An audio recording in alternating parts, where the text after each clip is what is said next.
નાગરિકોને શુદ્ધ, સલામત અને ગુણવત્તાયુક્ત ખાદ્ય પદાર્થો ઉપલબ્ધ થાય તે માટે ગુજરાત રાજ્યના ખાદ્ય અને ઔષધ નિયમન તંત્ર દ્વારા રાજ્યવ્યાપી વિશેષ તપાસ અભિયાન હાથ ધરવામાં આવ્યું હતું. આ અભિયાન દરમિયાન ઘી, ખાદ્ય તેલ, દૂધ, દૂધજન્ય પદાર્થો અને પનીરના મોટા ભાગનો જથ્થો ચકાસણી કરીને નિયમ મુજબ કાર્યવાહી કરવામાં આવી છે. તપાસ દરમિયાન રાજ્યભરમાં કુલ 2,12,948 લીટરથી વધુ ખાદ્ય પદાર્થોની તપાસ કરવામાં આવી હતી.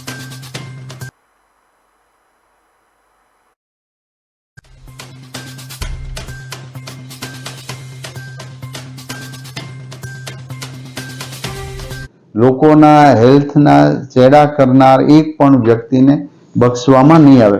હવે તો મીડિયા જાગૃતતાથી પણ અમને ઘણી માહિતી પ્રાપ્ત થઈ રહી છે અને જાગૃત લોકો દ્વારા પણ ફૂડ એન્ડ ડ્રગ્સની અંદર ફરિયાદ કરવા લાગ્યા છે, જેથી કરીને અમારી ટીમ ત્યાં રેડ પાડી અને એમને પકડી દંડ કરવો અને કેસ કરવો, આ બધી જ કાર્યવાહી શરૂ છે.